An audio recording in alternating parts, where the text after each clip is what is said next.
Imagine a hall with 1,000 candles, where the gleam of crystal chandeliers reflects in floor-to-ceiling mirrors. The sound is of laughter, silk brushing against marble, and orchestras for a nobility that dances oblivious to the world. This is the Palace of Versailles, the golden heart of 18th century France. Now, imagine a dark street in Paris, just a few kilometers away. The sound here is different. The low cry of a hungry child, the closing of a bakery with empty shelves, the heavy silence of a people who no longer have anything to eat. For centuries, these two worlds existed side by side, separated by an abyss of privilege. In 1789, the distance between them was about to explode. The question was no longer if France would collapse, but when and with what violence. This is the story of how the most glamorous world in Europe unraveled in blood and fire, and how, from the ashes, the modern era was born. What led the most powerful nation in Europe to self-destruction was not a single event, but the weight of a profoundly unjust social order.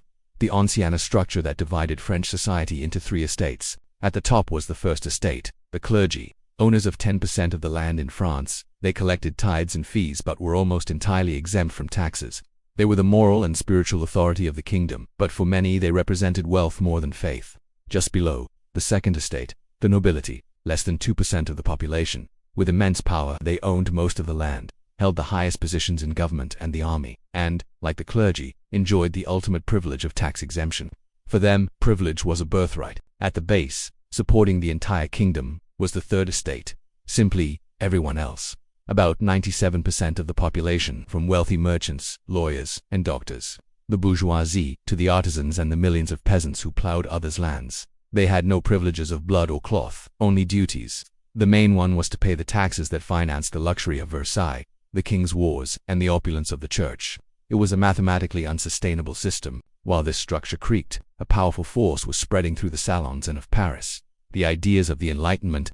Philosophers like Voltaire attacked the intolerance of the church, Montesquieu advocated for the separation of powers, and Jean-Jacques Rousseau asked a dangerous question. Man is born free, and everywhere he is in chains. He argued that government should be a contract with the people, not a divine right of a king. These were not philosophical discussions, but intellectual dynamite, providing the language and justification to dismantle the world. The spark that would light this powder keg would come from finances. France was bankrupt.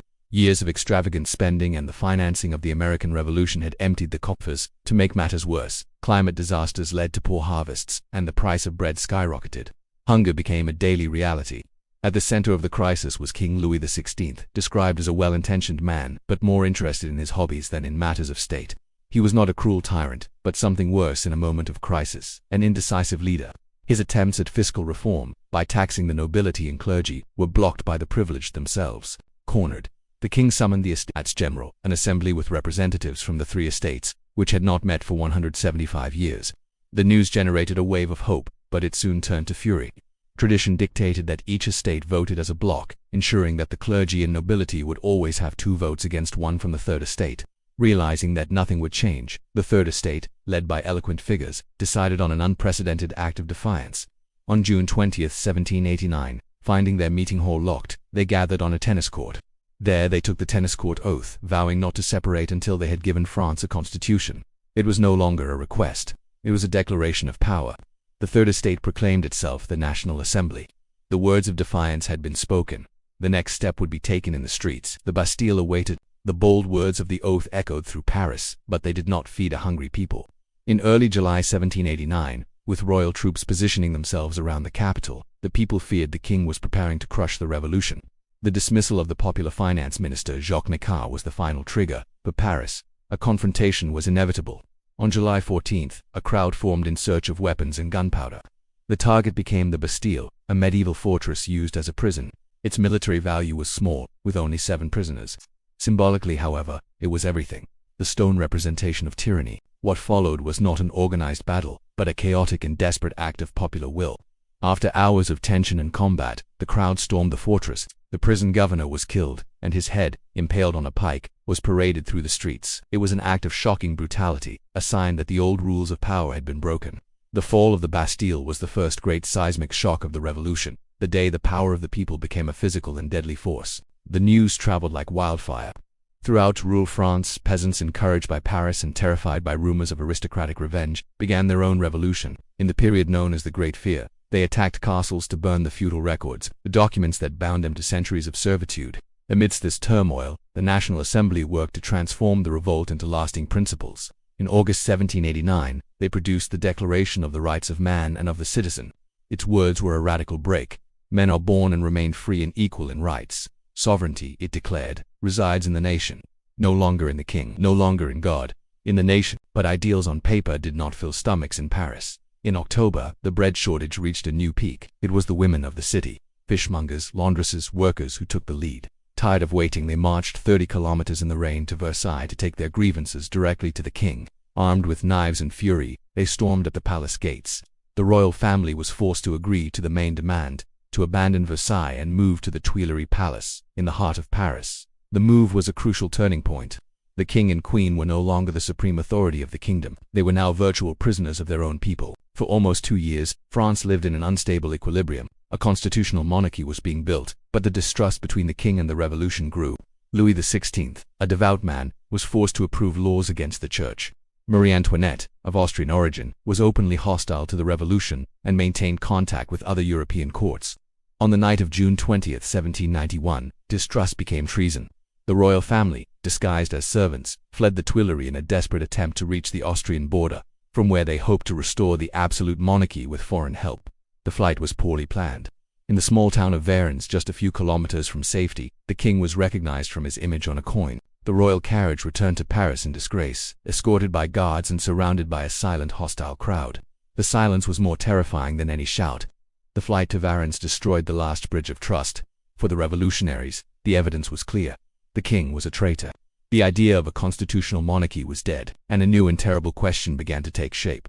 What does one do with a traitor king? The king's return to Paris sealed not only his fate but that of the monarchy itself. France, now officially a republic, put the man who was once its sovereign on trial. Louis XVI was renamed Citizen Louis Capet and accused of treason. The decision to execute him was close, but the radical faction, the Jacobin, won. On January 21, 1793, in a public square, Louis XVI was executed by guillotine. The act was a watershed moment, severing France's last tie with 1,000 years of history and challenging all the monarchies of Europe. The reaction was immediate. A coalition of European powers declared war on France. At the same time, internal revolts erupted, most notably in the region. The nation was besieged by external and internal enemies. The economy was collapsing. The revolution was on the brink of annihilation. In this moment of existential crisis, power became concentrated in the hands of the most disciplined and ruthless group, the Jacobin, led by figures like Georges Danton, and above all, Maximilien Robespierre, the Incorruptible, as he was known, was a lawyer who had become the personification of revolutionary purity. For him, the desperate situation required desperate measures. To save the republic, it was necessary to create a republic of virtue, purified of its enemies through terror. The Committee of Public Safety was created, a body of 12 men with dictatorial powers. Under Robespierre's leadership, the committee became the engine of the reign of terror. The logic was brutal. France was sick, and to cure it, its gangrenous limbs had to be amputated. A law of suspects was decreed, so vague that it allowed the arrest of anyone for not showing sufficient enthusiasm for the revolution. Revolutionary tribunals tried these suspects in farces, where the only sentence for the guilty was death. The symbol of this era became the guillotine. Tens of thousands of people were executed throughout France. No one was safe. Paranoia set in, and fear was the new order of the day. The terror, however, did not limit itself to consuming the enemies of the revolution. Inevitably, it turned inward. When Georges Danton, one of the architects of the Republic, argued that the terror should be relaxed, Robespierre saw him as a threat. Danton and his followers were arrested and guillotined. Danton's last words to his executioner became legendary: "Show my head to the people. It is well worth seeing." The execution of Danton was a clear sign. The revolution was devouring its own children. The members of the National Convention, the Revolutionary Parliament, began to fear for their lives. In July 1794, in an act of self-preservation, a coalition of deputies turned against Robespierre. He was declared an outlaw, arrested, and, the next day, taken to the same guillotine that had sentenced so many others. The face of the terror suffered the fate he himself had perfected. The Republic of Virtue had drowned in blood. The terror might have saved France from invasion and crushed the rebellion, but the cost was the soul of the revolution. Exhausted, the nation desperately sought a way out of the chaos. The fall of Robespierre initiated the Thermidorian reaction, a rejection of Jacobins' extremism. In 1795, a new constitution established the Directory, an attempt to create a moderate republic. However, internally, the government was chronically weak, corrupt, and unpopular. Squeezed between royalists and neo-Jacobin, the Directory staggered from crisis to crisis, depending more and more on the army to maintain order. This dependence would be its ruin, as it placed immense power in the hands of the most successful generals. And none was more successful, charismatic, and ambitious than a young Corsican named Napoleon Bonaparte. Napoleon was already a national hero. His brilliant campaigns in Italy and Egypt had captured the imagination of the French people. He was seen as the personification of the new France, a man who rose through talent and merit, not by birth. For a country tired of weak rulers and corrupt politicians, Napoleon offered the promise of order, glory, and stability. In November 1799, in the coup of 18 Brumaire, Napoleon used his popularity and military power to overthrow the Directory. He established the consulate, with himself as first consul. With power concentrated in his hands, Napoleon put an end to the decade of revolutionary turmoil.